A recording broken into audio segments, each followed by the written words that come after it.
This content is made possible by individuals like you. Become a supporting member and access our growing library of membership courses and videos. Learn more about our membership at academyofideas.com/members. Authoritarianism in religion and science, let alone politics, is becoming increasingly accepted, not particularly because so many people explicitly believe in it, but because they feel themselves individually powerless and anxious. So what else can one do except follow the mass political leader, or follow the authority of customs, public opinion, and social expectations?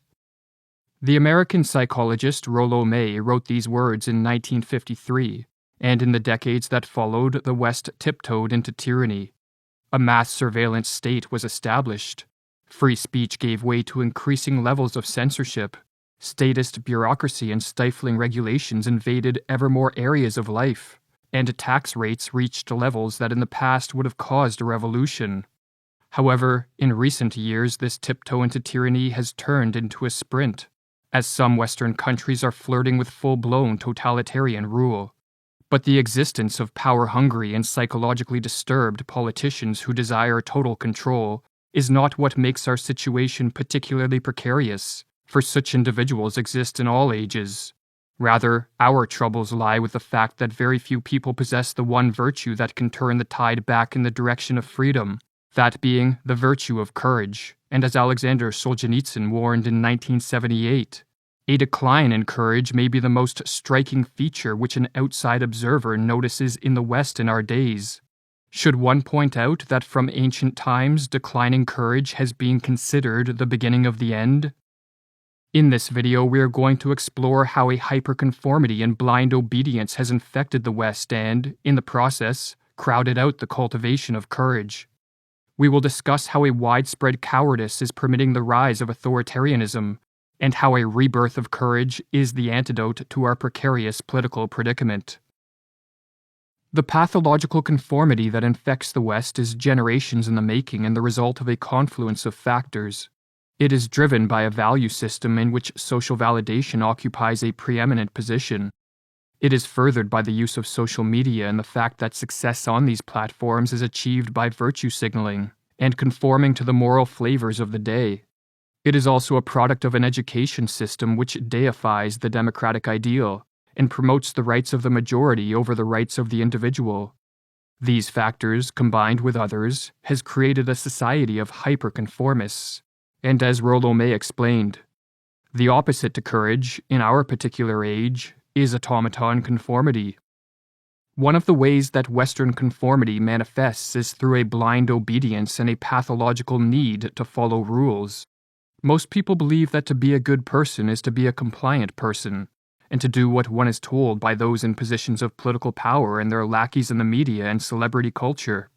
In acting with blind obedience, the conformist fails to differentiate between morality and legality, and so remains willfully ignorant of the fact that government rules can be immoral, driven by corruption, and that sometimes they pave the way for individual and social ruin.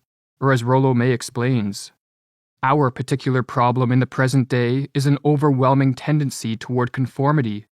In such times, ethics tend more and more to be identified with obedience. One is good to the extent that one obeys the dictates of society.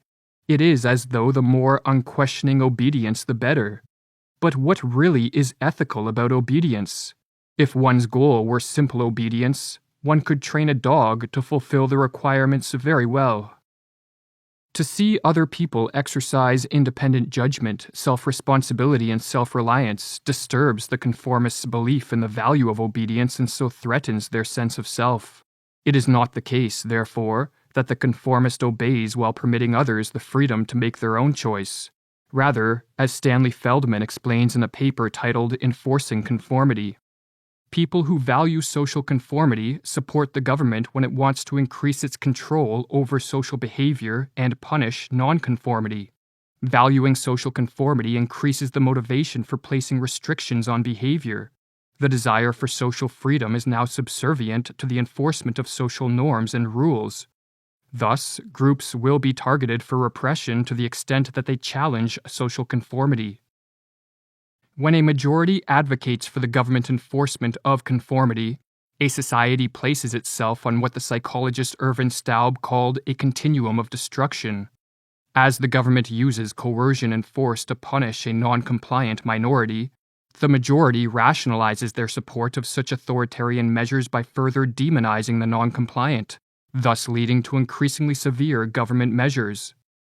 One psychological consequence of harm-doing is further devaluation of victims. People tend to assume that victims have earned their suffering by their actions or character. In several countries in the 20th century, such as the Soviet Union, Turkey, Germany, Cambodia, and China, government measures such as banning certain minority groups from restaurants, pubs, cafes, and other public spaces, imposing curfews, expelling them from their jobs, forcing them to pay fines, and restricting their freedom of movement and assembly, functioned as the first steps on a continuum of destruction that ended in mass scapegoating, mass imprisonment, and mass murder. In his book The Psychology of Good and Evil, Irvin Staub elaborates on the psychological mechanism that facilitates a continuum of destruction. How does harmful behavior become the norm? Doing harm to a good person or passively witnessing it is inconsistent with a feeling of responsibility for the welfare of others and the belief in a just world. Inconsistency troubles us. We minimize it by reducing our concern for the welfare of those we harm or allow to suffer. We devalue them, justify their suffering by their evil nature or by higher ideals. A changed view of the victims, changed attitude toward that suffering, and changed self-concept result. To counter the continuum of destruction that is a product of too much conformity and too much government force, more people need to act with moral courage. Moral courage entails a willingness to encounter risks so as to defy immoral orders, reject authoritarian government control, and to stand up for the disappearing values of truth, freedom, and justice. And as Rushworth Kidder explains in his book Moral Courage, where there's no danger, there's no courage. Anyone can endure security and well-being. The real challenges arise in the face of hazard. So it is with moral courage, where danger is endured for the sake of an overarching commitment to conscience, principles, or core values. Some acts of moral courage are accompanied by mild risks, such as being ridiculed, insulted, or ostracized. If, for example, we speak out against a status quo belief in the presence of a group of conformists, or if we refuse to adhere to social practices or mandates that are immoral or idiotic, we may lose friends or attract choice words from the obedient, but this is a small price to pay in exchange for doing what we believe is right, for as Rollo May explains, the hallmark of courage in our age of conformity is the capacity to stand on one's own convictions. However, sometimes acts of moral courage are accompanied by more grave risks, including but not limited to the loss of employment, physical or financial penalties, imprisonment, or in some cases, even death. Of all the agonizing ethical dilemmas facing humanity, writes Rushworth Kidder, few are more wrenching than the choice between what's right for the world and what's right for you and your family. Carl Jung called the men and women willing to confront great dangers in defiance of tyranny the true leaders of mankind. And to learn about the mindset of one of these leaders, we can turn to the story of Viktor Pestov. In 1967, Pestov was a 20-year-old living in the Soviet Union. His family was well off by Soviet standards, and his mother was a high-ranking member of the KGB. Yet Pestov could not avert his eyes from the boot of tyranny that was crushing society, and so he took a keen interest in political matters. And when Soviet tanks rode into Czechoslovakia and violently stamped out the human rights protest known as the Prague Spring, Pestov told his friend, "We must do something about this." Pestov and his brother set up a clandestine group called Free Russia, and he warned those who joined that they would likely be arrested within the year. Yet all agreed that the battle for freedom justified the risk, and so they began publishing pamphlets exposing the lies of the Soviet regime and snuck out in the dead of night to distribute them. The KGB quickly identified the group as a threat, and in 1970 Pestov was arrested.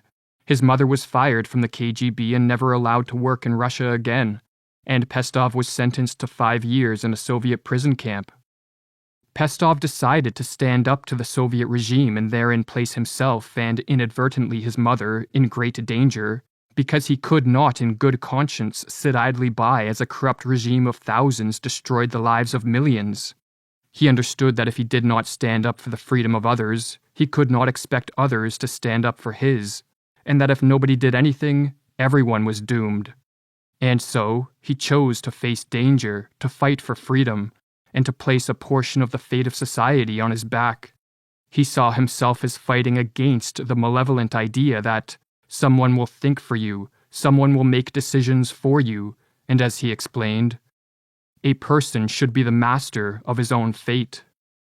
In a conversation with Rushworth Kidder, Pestov reflected on the grave dangers he voluntarily faced and on the 5 years he spent in prison. "I believe I did the right thing," Pestov concluded. "I wasn't silent. I was saying and doing what I had to do. There was a very small contribution of mine to the fact that the communists were pushed out of power. Unless more people can muster up the moral courage to renounce conformity in favor of standing up for freedom and for what is right, and at the very least make a small contribution to combating tyranny, Western societies will continue moving towards what Ayn Rand called the stage of the ultimate inversion, or as she warns, we are fast approaching the stage of the ultimate inversion, the stage where the government is free to do anything it pleases, while the citizens may act only by permission, which is the stage of the darkest periods of human history, the stage of rule by brute force." Become a supporting member and access our growing library of membership courses and videos. Learn more about our membership at academyofideas.com/members.